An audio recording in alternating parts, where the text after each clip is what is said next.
আমরা কত হিংসার দিকে, লজ্জার দিকে যাচ্ছি তাকাবেন।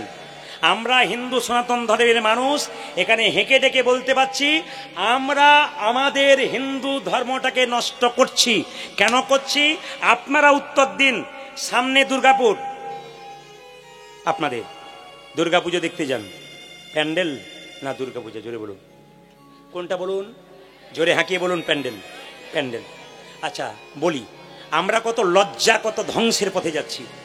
আমি জায়গার নাম বলবো না। মেদিনীপুর থেকে গান করে রাত্রিবেলায় ফিরে আসছি, আমার আরামবাগে গান ছিল, ছেলেগুলো বলছে দাদা চলো ঠাকুরগুলো একবার দেখে নি। চল একবার দেখি। সবাই মিলে দেখতে গেলাম। আপনারা বিশ্বাস করবেন না, কিছু নির্লজ্জ বেহায়া বাবা আছে আর কিছু নির্লজ্জ বেহায়া মা আছে। হরিবসর বলে গেলাম। 16 থেকে 18, 20 বছরের মেয়েরা জিন্সের প্যান্ট পরে অন্ধকারে ছেলেগুলোর কাছে দাঁড়িয়ে পিঠে চাপড়িয়ে কথা বলছে আর বিড়ি সিগারেট খাচ্ছে। লজ্জা লাগলো আমাদের দেখে।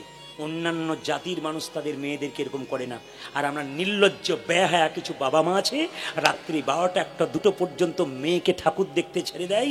সে নির্লজ্জ বেহায়া বাবার কাছে নিবেদন রইল, আপনার মেয়েকে ওখানে পাঠিয়ে ধ্বংসের পথে নিয়ে গিয়ে, নরকের পথে নিয়ে গিয়ে আমাদের সমাজটাকে নষ্ট করছেন। সাবধান থাকবেন আপনারা।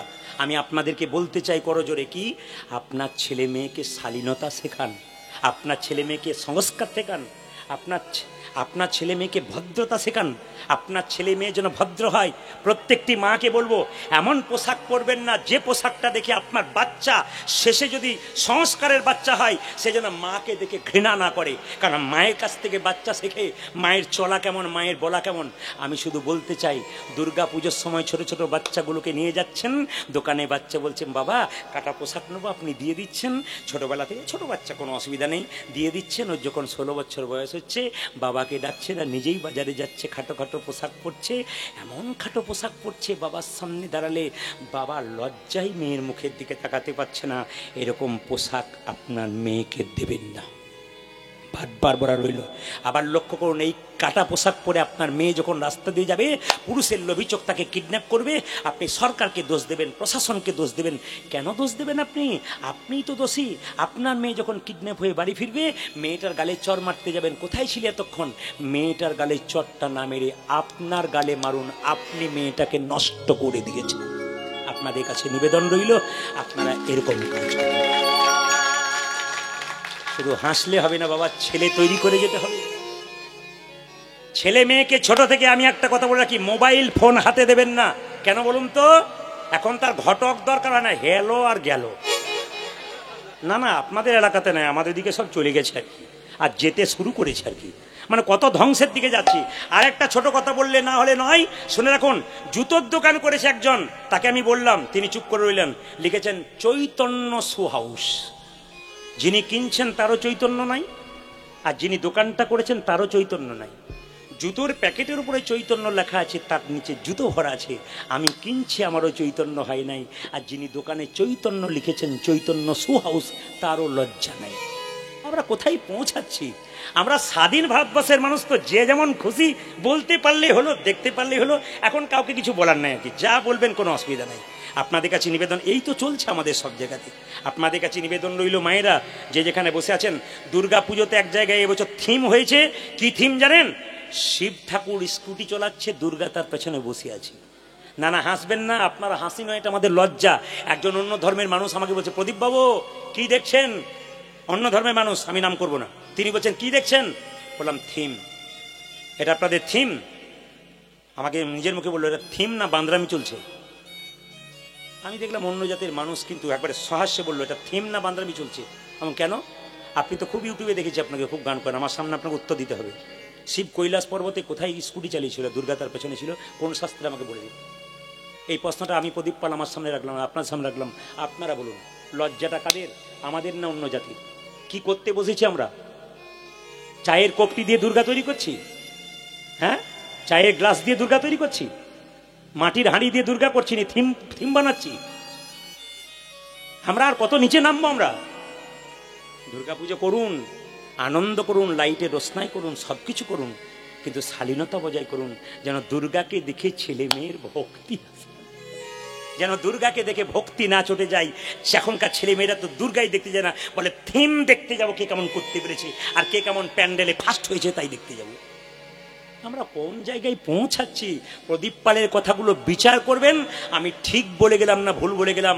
প্রত্যেকটি সমাজের বুকে আমার এই একই বার্তা, হিন্দু সনাতন ধর্মকে রক্ষা করো, নিজেকে হিন্দু বলে গর্ব করো, অন্যান্য ধর্মের মানুষকে সম্মান করবে, কাউকে ছোট ভাববে না, কিন্তু নিজের ধর্মকে কেউ কোনোদিন অপমান করবে না। এটা বারবার আপনাদের সামনে বলে গেলাম। আজ আমরা নিজের ধর্মকে অপমান করতে গেছি। সাধুগুরু বৈষ্ণব দেখলে তাকে ঠাট্টা করছি, অন্যান্য ধর্মের মানুষকে আবার ঠাট্টা করে দেখুন তো আপনার পিঠের চামড়া তুলে দেবে। একটা কথা বলে দেখুন অন্য ধর্মের মানুষকে, আপনার পিঠের চামড়া রাখবে না, নুন মাখিয়ে দেবে আপনার। আর আমাদের ধর্মের মানুষকে আমরা ঠাট্টা করছি, অন্য ধর্মের মানুষরা সুযোগ পেয়ে যাচ্ছে, তারাও ঠাট্টা করছে, নির্লজ্জের মতো আমরা হাসছি। আমাদের লজ্জা করে না? বেহায়ের মতো হাসছি। আমাদের ধর্মের মানুষকে আমরা অপমান করছি, অন্য জাতের লোকগুলো সুযোগ পেয়ে অপমান করছে। কি করছেন আপনারা?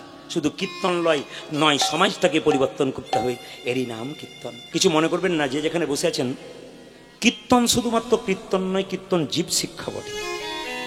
শুধু হাসলে হবে না, তাকালে হবে না, মন লাগাতে হবে। ভগবান বললেন, মন মানা মদ ভক্ত মদ জাজিমাং করু। তুমি মন্দিরে গেলে 4টে আপেল 4টে কলা, মায়েরা বলুন ভগবান খায়? জোরে বলুন হ্যাঁ না। ভগবান দেখে তুমি কেমন ভাব নিয়ে গেছো, অহংকারের ভাবে না প্রেমের ভাবে।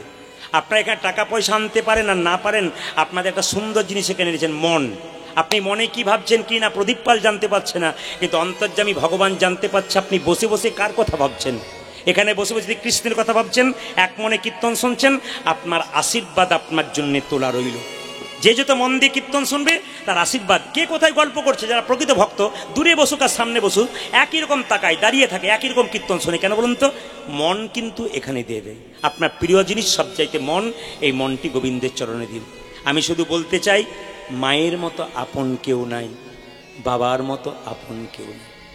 যারা কীর্তন শুনতে এসছেন, যখন রাত্রিবেলায় বাড়ি ফিরে যাবেন, তখন দেখবেন বাড়ির সবাই ঘুমোচ্ছে, একজন দরজাটা খুলছে আর বেরোচ্ছে, তিনি হলেন, এদিকে শব্দ নয়, হরে কৃষ্ণ।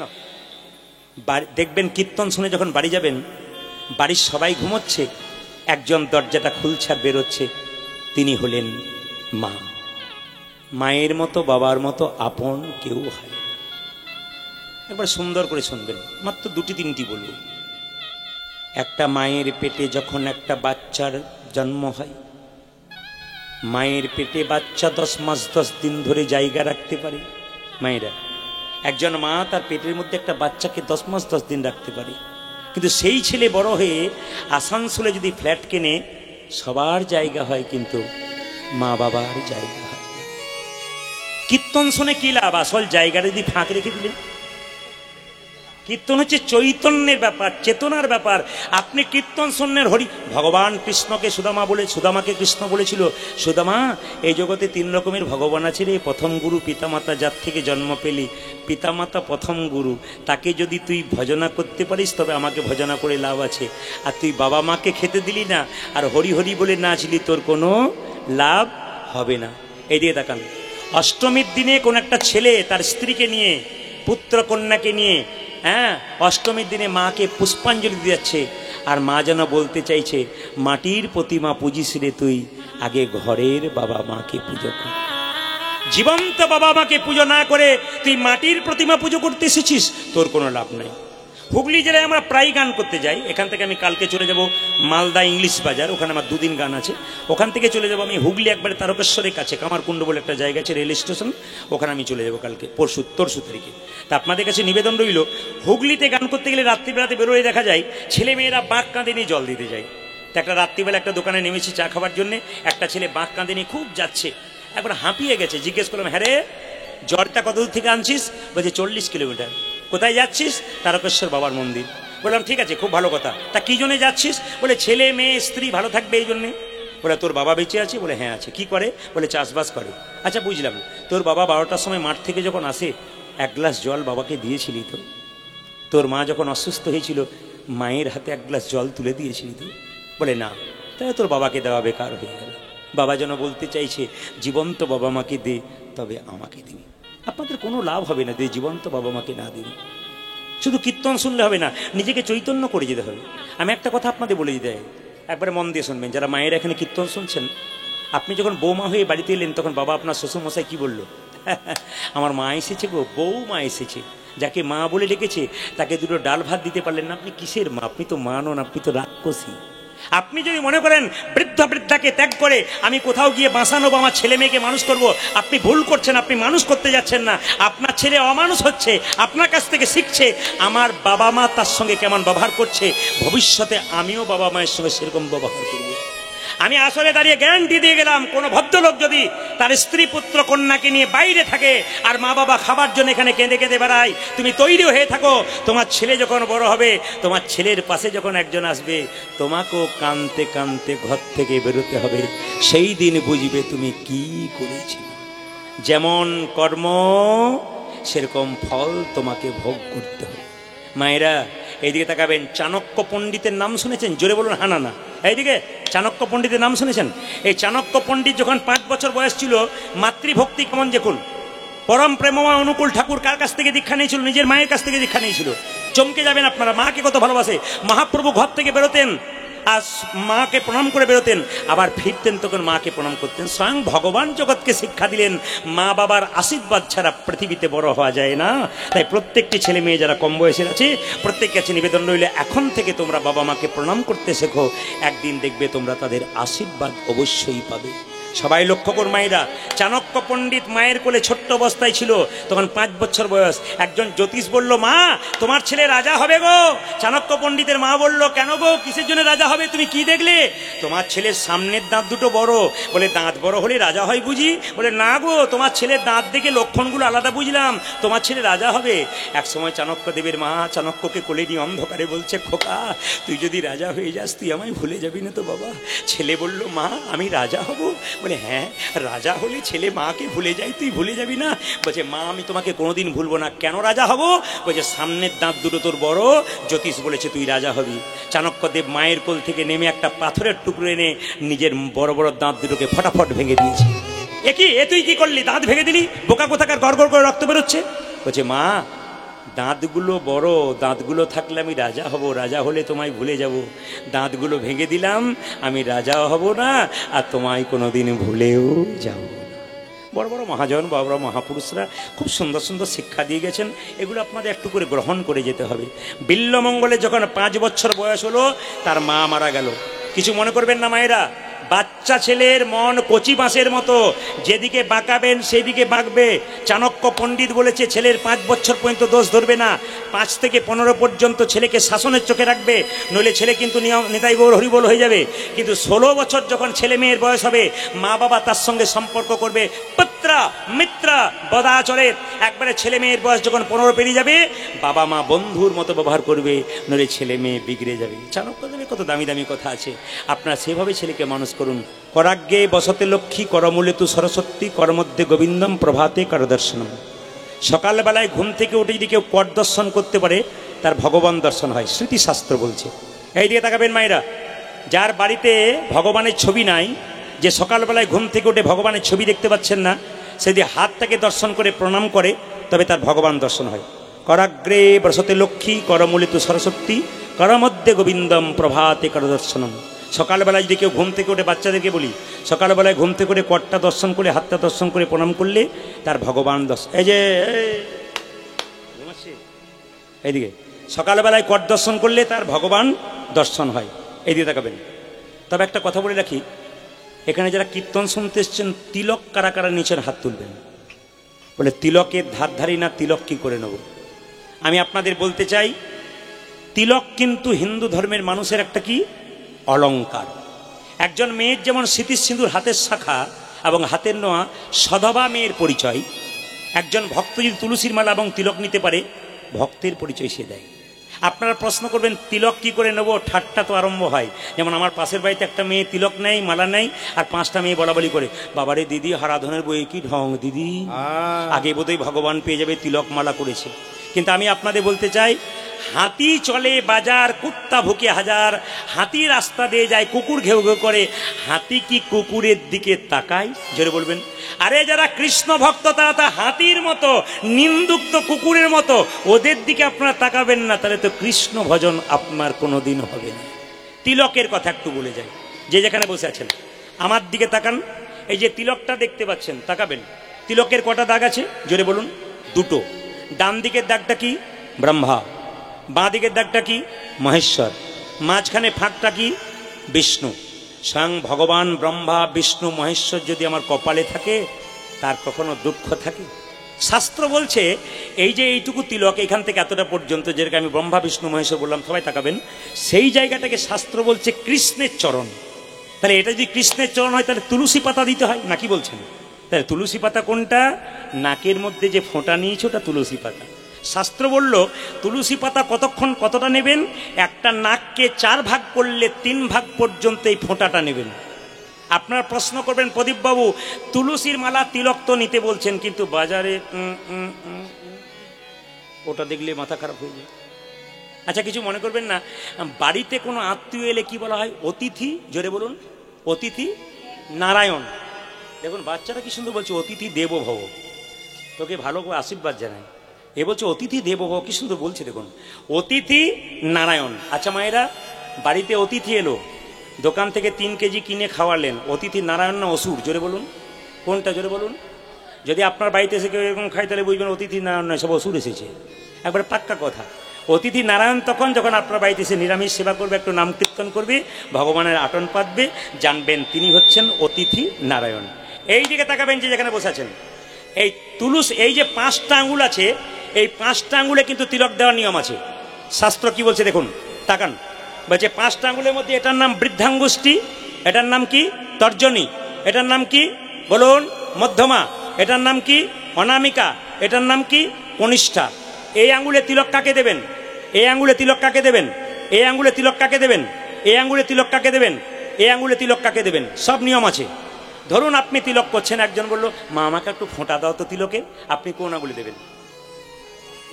ব্রাহ্মণ ঠাকুর পুজো করে সিঁদুরটা চাইবেন, যদি প্রকৃত ব্রাহ্মণ হয় তাহলে দেখবেন আপনাকে এই আঙ্গুলে সিঁদুরটা দিচ্ছে, এই আঙ্গুলে নয় কিন্তু এই আঙ্গুলে। আর কোনো বাড়িতে কেউ যদি মারা গেছে, আপনার পাশের বাড়িতে বা আপনার বাড়িতে, তাকে কপালে একটু তিলক করে দিতে হয়, কোন আঙ্গুলে করতে হয়? শাস্ত্র বলল এই আঙ্গুলে। মৃত ব্যক্তির কপালে এই আঙ্গুলে তিলক করবেন। এবার নিজেকে কোন আঙ্গুলে তিলক করবেন? নিজেকে তিলক করার নিয়ম হচ্ছে এই আঙ্গুলে তিলক করার নিয়ম, খুদ এই আঙ্গুলে। এই আঙ্গুলে কাকে তিলক করবেন? গুরুদেবকে, গুরুদেবের চরণে, ভগবান শ্রীকৃষ্ণের চরণে এই আঙ্গুলে। এই আঙ্গুলটার নাম অনামিকা, নাম নাই, না না, ভগবান বিষ্ণুর আঙ্গুল। গুরুমন্ত্র যারা নিয়েছেন তা লক্ষ্য করবেন এই আঙ্গুল থেকে ভজন শুরু হয়। জোরে বলুন হ্যাঁ না, এই আঙ্গুল থেকে কিন্তু ভজন শুরু হয়। এটা হচ্ছে ভগবান বিষ্ণুর আঙ্গুল। এই আঙ্গুলে কখন তিলক দেওয়া হয়? ভাইয়ের কপালে দিলাম ফোঁটা, জমের দুয়ারে পড়লো কাটা। প্রত্যেকটা আঙ্গুলে একটা করে বিশেষত্ব আছে। তবে আপনাদের বলে রাখি, যারা খাচ্ছেন খান, যা করবেন করবেন, আগে স্কুলে ভর্তিটা হন।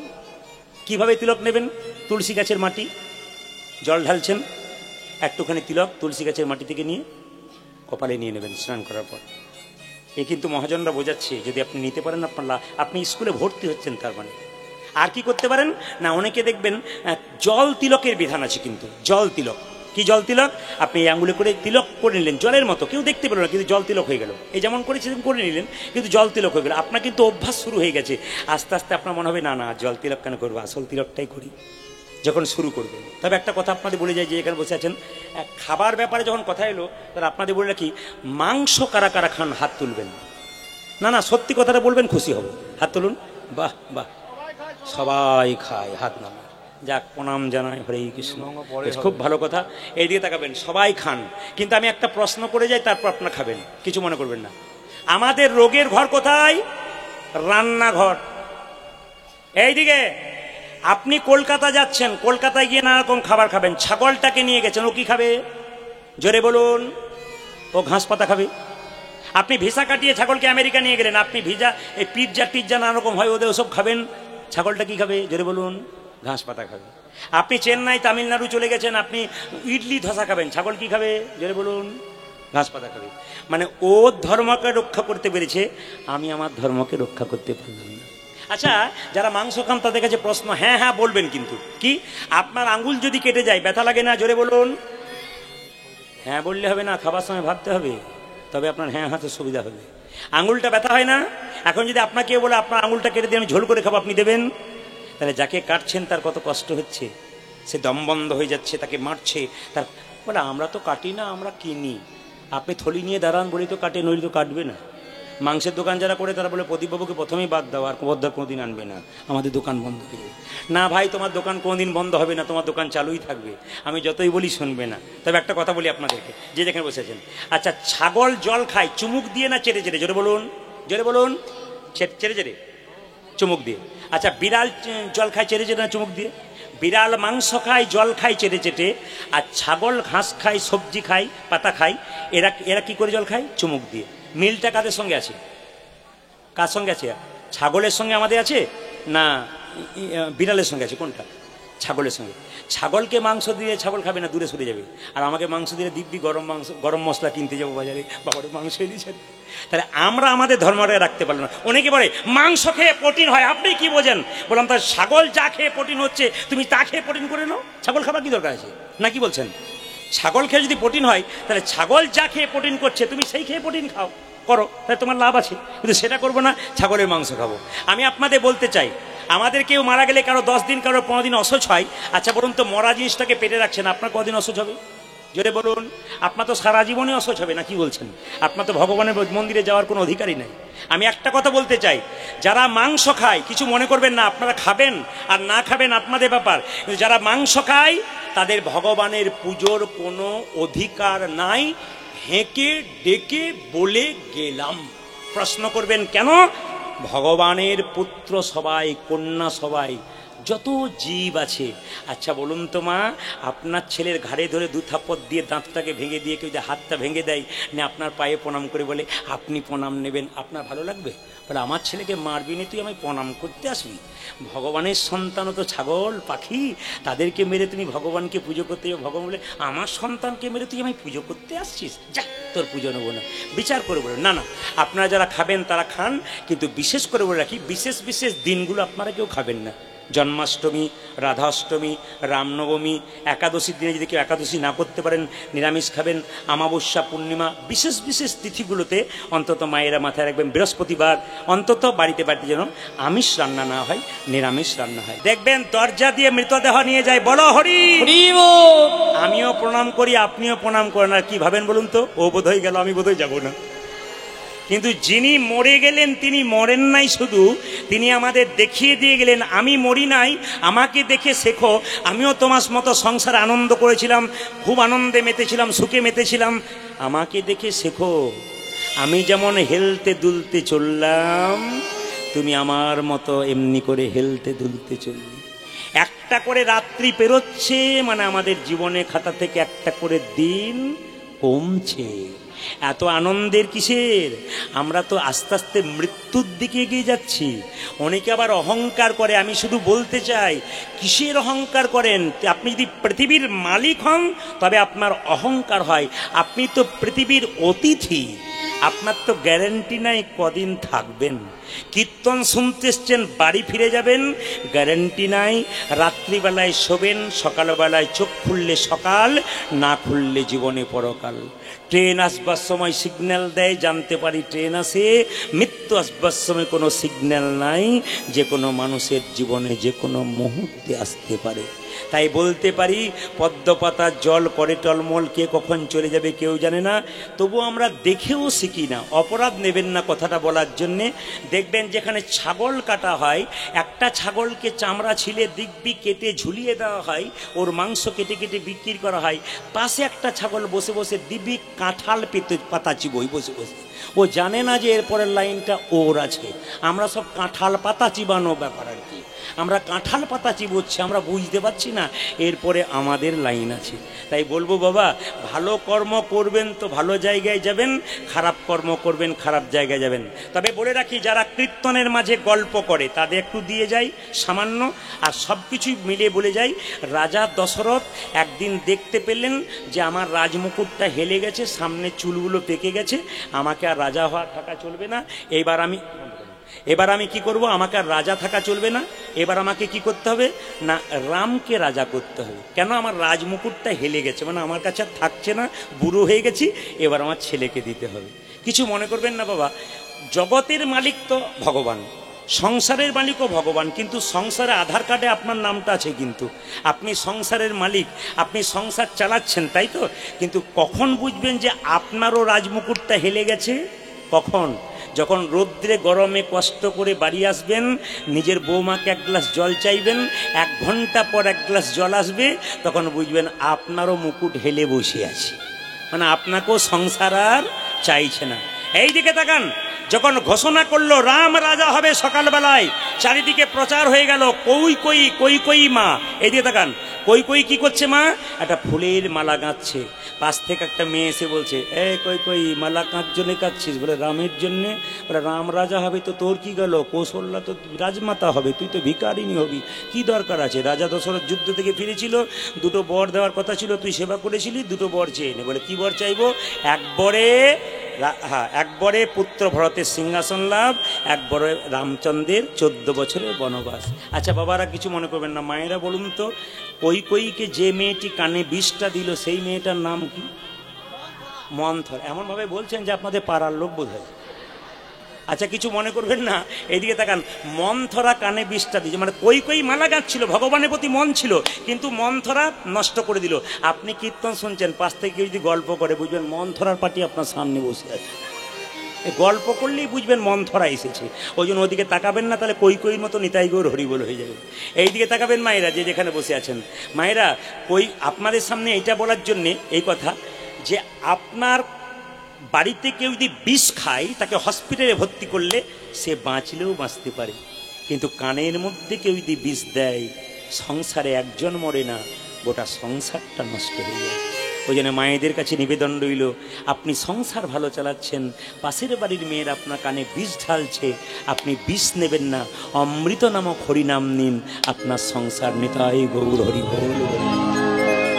এই অমৃতের সন্ধানে আপনারা এখানে এসেছেন, সে নাম অমৃত গ্রহণ করুন, দেখুন আপনার জীবন সুন্দর হবে। যত শুনবেন তত মনে হবে আরও শুনবো। আজকে যে লীলাটি গাইব, লীলাটি গাইবার আগে বলে রাখি, নারী যদি নারীর মতো হয়, পুরুষ ওপরে ওঠে, নারী যদি অনারী হয়, পুরুষ নিচে নেমে যায়। নারী ছিল কে? পদ্মাবতী, জয়দেবকে গোবিন্দ চরণ পাইয়ে দিয়েছিল। নারী ছিল কে? রামী, রজকিনীর মেয়ে হয়ে চণ্ডীদাসকে পদকর্তা তৈরি করেছিল। নারী ছিল কে? রামকৃষ্ণদেবের স্ত্রী সারদা মা, যার জন্য রামকৃষ্ণ ঠাকুর পরমহংসদেব তৈরি হয়েছিলেন। মায়েদের কাছে নিবেদন রইল, আপনি এমন নারী হন, আপনার স্বামী যেন ধর্মপথে এগিয়ে যেতে পারে, এমন বাধা দেবেন না যেন ধর্ম থেকে সরে যায়।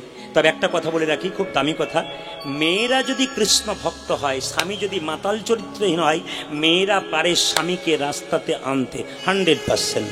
পৃথিবীতে বহু উদাহরণ আছে, সংসারে বহু মেয়েদেরকে দেখেছি তিলকমালা নিয়ে আছে, স্বামী মাতাল, কিন্তু কিছুদিন পরে দেখছি স্বামী সেই রাস্তা ধরেছে। কিন্তু স্ত্রী যদি বেঁকে যায়, স্বামী যদি সোজা পথে গোবিন্দের ভজন করে, স্ত্রী যদি না করে, সেই স্ত্রীকে সহজে পথে আনা কঠিন। একটা প্রমাণ কি, মায়াপুর নবদ্বীপে যাবেন, শিল প্রভুপাদের স্ত্রী, তিনি কিন্তু কৃষ্ণ ভক্ত ছিলেন না। শিল প্রভুপাদ দেশে দেশে নাম প্রচার করতেন, তিনি একতলার বাড়ির নিচে ক্লাস করছেন ভক্তদের নিয়ে, ভক্তির ক্লাস, আর ওপর তলায় বসে তার স্ত্রী পায়ের ওপর পা দিয়ে চা খাচ্ছে। এক সময় জিজ্ঞেস করছে শিল প্রভুপাদ, আমার পাণ্ডুলিপিগুলো কই? বলে বিক্রি করে চা খেয়ে নিয়েছি। তখন শিল প্রভুপাদ জিজ্ঞেস করেছিল, তুমি কি চাও?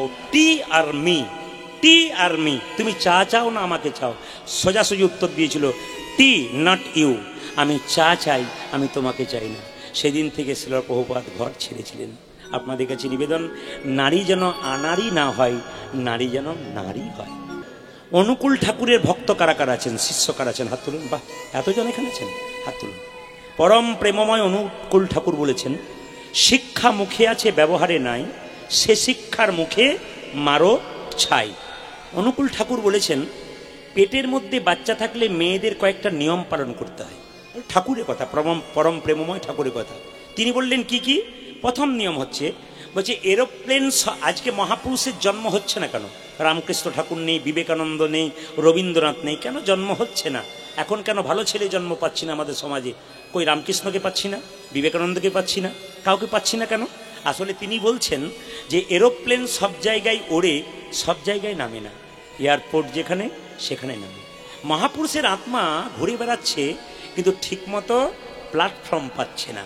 আপনাদের প্ল্যাটফর্মগুলো আপনারা ঠিক রাখুন, আপনাদের সন্তান নিশ্চয়ই কৃষ্ণ ভক্ত হবে, মহাপুরুষ হবে। একটু নিয়মগুলো জেনে নিন। তিনি বলতে চাইছেন যে মেয়ের পেটে বাচ্চা, এদিকে দিকে, যে মেয়ের পেটে বাচ্চা থাকবে, সে প্রতিদিন স্নান করে ভগবানের মন্দিরে প্রণাম করবে আর প্রার্থনা করবে, ছেলে হোক আর মেয়ে হোক যেন কৃষ্ণ ভক্ত সন্তান হয়। মায়েরা কিছু চাইবেন তবে পাবেন, চুপচাপ থাকলে হবে না, কিছু চাইতে হবে। তুলসী মন্দিরে জল দিয়ে 4 বার পরিক্রমা করবেন। আচ্ছা, শ্রীমদ্ ভাগবত গীতা পড়বেন। আপনাদের কাছে নিবেদন রইল, ভালো লাগুক আর না লাগুক খাও একটু তিতা। মহাজনের কথা, ভালো লাগুক আর না লাগুক খাও একটু তিতা, ইচ্ছা করুক আর না করুক পড়ো একটু গীতা। গীতা পড়েছিল কে? মহাত্মা গান্ধী। গীতা পড়েছিল কে? নেতাজি সুভাষচন্দ্র। গীতা পড়েছিল কে? ফাঁসির গলায় ফাঁসির দড়ি নিয়েছিল তিনি কে? ক্ষুদিরাম বসু। তিনি যখন মৃত্যুবরণ করছেন তিনি হাসছেন, আমরা সবাই কেঁদেছিলাম। যারা তখন বেঁচে ছিল তারা কেঁদেছিল, কেন? তিনি চলে যাচ্ছেন বলে। তিনি গীতা পড়েছেন, গীতার সারমর্ম তিনি বুঝেছেন যে দেহের মধ্যে প্রাণ আছে। মায়েরা, এই দেহের মধ্যে প্রাণ আছে, দেহটার মৃত্যু হয়, আত্মাটার মৃত্যু হয় না। আপনাদের ভালো করে বুঝিয়ে দিয়ে যাই, ডক্টর পঞ্চানন ভট্টাচার্য একটা বই আছে জগৎ ও আমি, তাতে পরিষ্কার করে লেখা আছে মানুষ মরে গেলে দুটো লক্ষণ দেখলে বুঝবেন উনি স্বর্গে গেলেন না নরকে গেলেন। ডক্টর পঞ্চানন ভট্টাচার্যের বই থেকে আমি এইটুকু পেলাম। তিনি বললেন যে কেউ যদি মৃত্যুর সময় মুখটা বিভৎস হয়ে যায়, ভয়ঙ্কর হয়ে যায়, মায়েরা বলে না, বাবারে দেখতে গেলাম গো লোকটা মরেছে, 2 দিন আমার ঘুম হয় নাই, মুখটা ভয়ঙ্কর, উনি নরকে যাচ্ছেন। আপনার মৃত্যুর সময় যদি মনে হয় আপনি ঘুমাচ্ছেন, তাহলে আপনার মনে হবে আপনি স্বর্গে যাচ্ছেন। কেন না? আপনাকে মনে হবে যেন আপনি ঘুমিয়ে আছেন, আপনি স্বর্গে যাচ্ছেন। মৃত্যুর সময় মুখ বিকৃত হবে না। যারা অ্যাক্সিডেন্টলির কথা বললাম না, এই মৃত্যু সাধারণ মৃত্যুতে যাদের হয়, হ্যাঁ, তাদের কিন্তু মুখটা যদি বিকৃত হয়ে যায় তাহলে বুঝবেন উনি নরকে যাচ্ছেন। মুখ যদি সুন্দর থাকে, ঘুমাচ্ছে মনে হচ্ছে, তাহলে উনি কিন্তু স্বর্গে যাচ্ছেন। কর্ম হোক ভালো, জন্ম যেখানে হোক, দেখবেন আপনি মৃত্যুর সময় ঘুমাবেন। আর একটা কথা হচ্ছে যে মৃত্যুর সময় এই ধবনী গ্রাম থেকে যখন নিয়ে যাওয়া হচ্ছে, বলো হরি হরি বল বলে, লোকে যদি বলে লোকটা খুব ভালো ছিল গো, খুব কৃষ্ণ ভক্ত ছিল, দশচক্রে ভগবান, উনি যাচ্ছেন কোথায়? না, উনি যাচ্ছেন স্বর্গে। আর আপনার মৃত্যুর পর যদি বলে লোকটা খুব দুষ্ট ছিল, বদমাইশ ছিল, বেটা গেল ভালো হলো, এই গ্রামটা শান্তি পেল, জানবেন ইনি যাচ্ছেন নরকে। এই জন্য আপনাদেরকে বারবার বলবো, জন্ম হোক যথাতথা, কর্ম হোক ভালো। কর্মের ওপরে জন্ম হয়, একটা প্রমাণ দেখে নিন। আমি কথার মানে বললাম, ধবুনিতে আজকে 2টো বাচ্চার জন্ম হয়েছে, এই পাড়া একটা ওই পাড়া একটা। একটা বাচ্চা সোনার চামচ মুখে নিয়ে বড় লোকের বাড়িতে জন্ম নিল, আর একটা বাচ্চা গরিবের বাড়িতে জন্ম নিল। তাহলে বাচ্চা দুটো তো কোনো এ জন্মে কোনো কর্মই করে না। একজন ভিখিরির ঘরে আর একজন ধনীর ঘরে জন্ম নিল কেন? পূর্বজন্মের কর্মফল অনুযায়ী ধনীর ঘরে আর একজন ভিখারির ঘরে। এবার এখানে জন্ম নিয়ে যে যেমন কর্ম করবে, পরের জন্মে তার সেরকম জন্ম হবে। এই জন্য বারবার বলবো, মানুষ কুলে জন্ম পেয়েছো, অন্তত ভালো কর্ম করো, যেন যাবার সময় তোমার পথ সুন্দর হয়ে যায়। হঠাৎ একটা ছেলে ছেঁড়া কাপড় পরে পোড়া রুটি খাচ্ছে, ভিখারির ছেলে। সে জিজ্ঞেস করছে, ও মন্ত্রী, বলে কি রাজবাড়িতে ভোজ হচ্ছে নাকি? বলে কেন? আমি তাহলে পেট ভরে খেতাম। মন্ত্রী বলছে, রাজার হলো মনের জ্বালা, এ বেটার পেটের জ্বালা, শুধু খাবে খাবে। এই পেট ভরে খাবি, রাজা হবি যদি রাজার একটা প্রশ্নের উত্তর দিবি। বলে কি? তুই পারবি? স্কুলে পড়েছিস? বলে স্কুলের গণ্ডিতে পার হয় নাই। বলে আচ্ছা তাহলে তুই পারবি কি করে? পণ্ডিত এলো তার পারলো না। তখন ছেলেটি বলল, যেখানে দেখিবে চাই উড়াইয়া দেখো তাই, পাইলেও পাইতে পারো অমূল্য রতন। হলেও হতে পারে, একবার দেখো না চেষ্টা করে। আচ্ছা বেশ, এ পারলে ভালো, নইলে তোর গর্দান যাবে কিন্তু। তখন ছেলে মনে মনে ভাবছে, একবেলা খায় একবেলা খায় না, একেই তো না খেয়ে মরছি, বলতে পারলে রাজা হব, নইলে রাজার হাতে মরবো, যে কিছু একটা তো হবে। আচ্ছা প্রশ্নটা বলো না। তখন মন্ত্রী বলে উঠলো, প্রশ্ন হলো ভগবান কোথায় থাকে? ছেলে বলছে, এর মতো সহজ উত্তর আর আছে? এখন মন্ত্রী তো গালে হাত, কত পণ্ডিত এলো, কেউ পারলো না। এবারটা বলে কিনা এর মতো সহজ উত্তর আর আছে? হ্যাঁ, এক কাজ কর, উত্তর দিতে পারবি তো? বলে হ্যাঁ পারবো বলে তো বললাম। বলে তাহলে চল। বলে কোথায়? চল একবার রাজবাড়িতে চল। যেই না ছেঁড়া কাপড় পরে পোড়া রুটি নিয়ে রাজবাড়িতে ঢুকে, ওখানে কি হচ্ছে? ওই যে মাঝখানে বের করুন, বের করে দেন, একবার বের করবেন, অসভ্য কোথাকার। এখানে বের করুন, বের করুন। কি আছে ভাই, বের করুন। না না, ওখানে নয়, রাজার বাড়িতে ঢুকে গেছে। রাজার বাড়িতে সে ভিখারি ছেলে ঢুকে গেছেন, ওকে বলছে, এখানে কাউকে বলবে। রাজা বলছে, কে আছে? বের করুন বেটাকে, ছেঁড়া কাপড় বেরো। ছেলে তখন জিজ্ঞেস করছে, না না হাসির ব্যাপার নয়, মাঝে মাঝে হবে। ছেলে জিজ্ঞেস করছে, আচ্ছা রাজামশাই আমাকে বেরোতে বললেন কেন? অসভ্য বললেন কেন? অভদ্র বললেন কেন? রাজবাড়িতে এলে নতুন কাপড় পরে আসতে হয়, ছেঁড়া কাপড় পরে এসছিস। ছেলে বলল, রাজামশাই কিছু মনে করবেন না, নতুন কাপড় পরলে ভদ্রলোক বলে। হ্যাঁ, আচ্ছা আমি বলছিলাম কি, কেউ যদি চুরি ডাকাতি করে নতুন কাপড় পরে আপনার সামনে দাঁড়ায়, তিনি ভদ্রলোক হয়ে যান? রাজা বলছে, মন্ত্রী তুমি কাকে ধরে এসেছো? এর পেটে মাল আছে, এর মুখে ঝাল আছে, এ বেটা পারবি? ভগবান কোথায় থাকে? বলে পারবো বলেই তুই এলাম। তা তুই কে রে? আমি ভিখারির ছেলে। তুই ভিখারির ছেলে? কেমন ভিখারি? গালে হাত দিয়ে থাকিস না বাবা, তোকে আর ভিক্ষা করতে হবে না, তুই চিরকাল রাজা হয়ে যাবি, শুধু প্রশ্নের উত্তর দিলে হবে। বলে প্রশ্ন কি? বলে ভগবান কোথায় থাকে। ছেলে বলল, উত্তর দেবো, 5 মিনিট দেরি আছে। বলে কেন? আমি কষ্ট করে রোদ্রে এলাম তো, আমার গলাটা শুকিয়ে গেছে, রাজামশাই এক গ্লাস শরবত হবে? এ কে আছিস, এক গ্লাস শরবত এনে দিত। যে না গ্লাসে শরবত এনেছে, অমনি ছেলে জিজ্ঞেস করছে, রাজামশাই এটা শরবত? বলে হ্যাঁ। যদি এটা শরবত তাহলে চিনি কই? রাজা বলছে, এই জন্য তুই ভিখারি, নইলে প্রফেসর হতে পারতিস। বলে কেন? জলের মধ্যে চিনি আছে, খালি চোখে দেখা যায় না, চুমুক দিলে বোঝা যায় চিনি আছে। ছেলে বলল, রাজামশাই এই গ্লাসটার মধ্যে আপনার প্রশ্নের উত্তর আছে। বলে কেন? জলের মধ্যে চিনি আছে, চোখে দেখা যায় না, খালি চোখে চুমুক দিলে বোঝা যায় যে চিনি আছে। বিশ্বব্রহ্মাণ্ডে ভগবান চিনির মতো মিশে আছে, যে ভক্ত ভক্তির চুমুক দেয় একমাত্র ভগবানকে সেই দেখতে। এ থেকে কি শিখলেন? ভক্তি যার কৃষ্ণ তার, সর্বশাস্ত্র কয়, ভক্তি না থাকিলে কৃষ্ণ দেখিলেই কিবা হয়। এই জন্য ভক্তিটা আসল। আমি আপনাদের বারবার বলবো, যে যেখানে বসে আছেন, একের পেছনে শূন্য দিলে কত হয়? জোরে বলুন। আপনারা বলবেন না, এরা বলুক। একের পেছনে শূন্য দিলে কত হয়? 10।